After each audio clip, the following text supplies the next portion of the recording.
and welcome back to my YouTube channel. I'm so glad that you all like my solo holiday vlogs, but I got so many questions on just loads of things, so I thought I'd do a Q&A video where I can answer all of these questions for you. So I've written a list of things people have asked the most and I'm going to go through them for you now. So the first question that I was asked was, where did I go? So most of you know that I went to Portugal, however the actual hotel that I went to was called AP Cabanas Beach and Nature, and it was right near Tavira. The hotel itself was absolutely lovely, modern, clean, could not fault it. However, in my opinion, the food was not great. It wasn't really my kind of thing. There wasn't very many options compared to what I'm used to.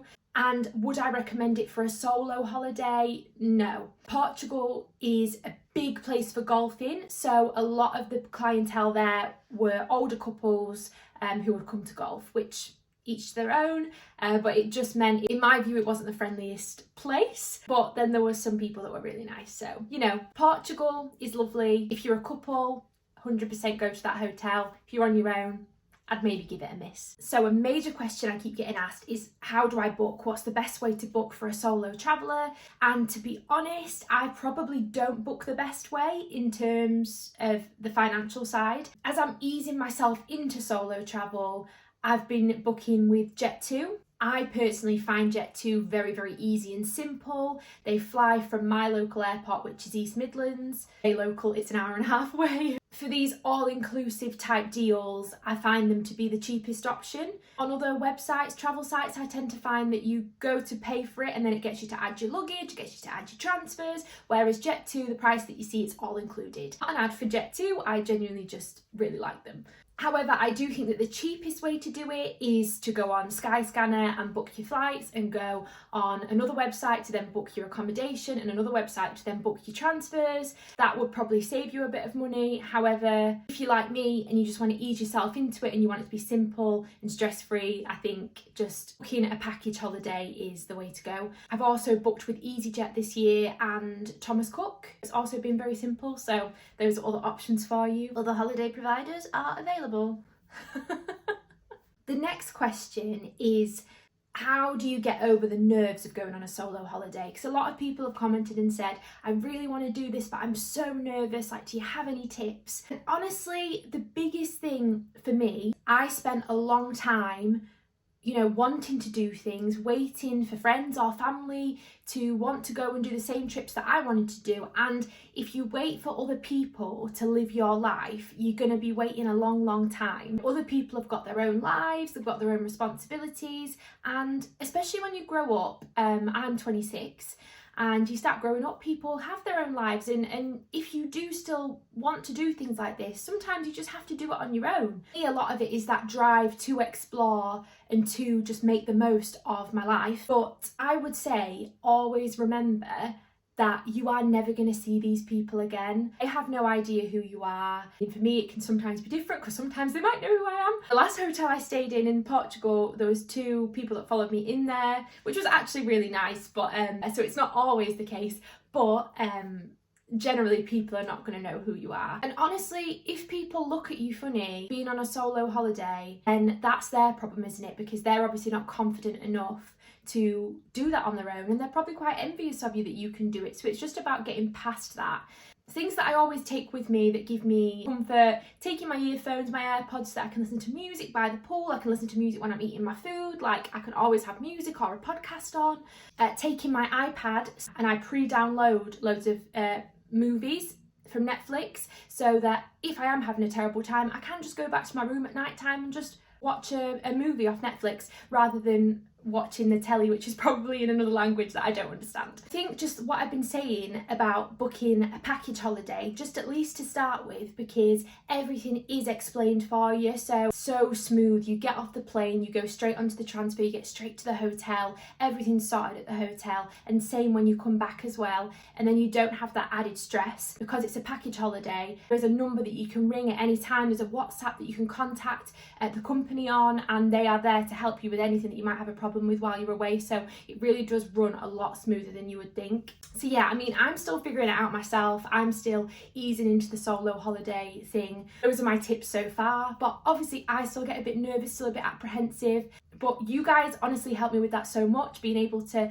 post every day and get that confirmation that actually, you know, some people think I'm quite cool, some people are liking this, it's like we're all on holiday together, is a massive help for me. So thank you, and hopefully my videos can then do the same for you and help you to kind of realise that it's okay to solo holiday as well. Next question is, what do I do for work? How can I go and travel a lot? How have I got this free time? Social media has become my job for the time being. That has given me so much freedom to travel, and to also helps me to get cheaper deals because I'm a lot more flexible with my time, so I'm completely aware of that, and I know that not everyone is in that position. I'm very, very fortunate. But yeah, that is what I do for work for the time being until it all gets banned. Let's not talk about it. That's why you need to subscribe here. That leads me on to my next question, which is, how do I afford it? The answer is that I have all of this money. I'm a millionaire, actually a billionaire. I have just so much money. I'm joking. Honestly, I really am not rich in any way. Like, I make decent money working in social media, but honestly, the way that I can afford it is because I live in an area which is my hometown. It's where I grew up, you know, this is where I'm from, but it's not the most sought after area. It's maybe not the best place to live. So my rent is incredibly cheap. I have a 2-bed house in a really nice area, and it costs me £580 a month. So, you know, if you compare that to what you guys pay, like, I know I say that to my friends all the time that are in other areas, and they're like, what, that's so cheap. So honestly, that's a massive factor of it. So that means that I have that spare money a month to go and travel. I don't have any children. I don't have anyone that is dependent on me. I don't have any pets. My money is purely for me. That's how I afford it at the moment. I'm well aware that I'm saying, you know, go a solo holiday. I know not everyone is in a position to do it. Completely get that. Very, very grateful that I can, but please don't be under any illusion that I am just absolutely balling, because I am not. I'm just savvy, and honestly, I am so tight with money. Like, I don't spend anything unless it's on a holiday. So yeah, that's how I afford it. I swear one of the questions that I got the most while I was in Portugal is, how do I sun cream my back? It is so difficult. That is probably the number one problem that you're going to face when you solo holiday. Don't worry about people judging you. Don't worry about anything that you might be apprehensive about. The main problem that you're going to have is getting your back burnt. I mean, you could always ask someone at the pool, go up to a girl, say, could you just sun cream my back? I'm sure that they would. I've not done that. I do have, can you see that? Yes, you can. I do have double jointed arms, so I can get most of my back, but also my skin type, I don't burn too bad anyway, so it's just, I'm lucky. You get one of those mitts where, like, you fake tanning ones, and just maybe that's what you're gonna have to do. Next, we have the question of, do I feel safe? How do I really look after my safety when I'm solo traveling? Obviously, I am going on Jet2 package holidays, so there's not much that I have to think of in terms of safety. Like, it does feel extremely safe. I'm going to nice resorts, I'm driving myself to the airport, parking up my car, going through, getting on a flight, getting on a transfer, everything's done. It's not really a time when I don't feel safe. Obviously, you know, it's like when you go out and you're exploring round. Again, the places that I've gone are very safe places. Like Portugal, I felt very safe. I didn't feel scared at all. I went to Mexico last month, but that was with a friend. It's obviously different, but I wasn't alone. So I think a lot of it's about choosing where you solo travel. If you feel like safety is something that you are quite worried about, which it should be, am I saying?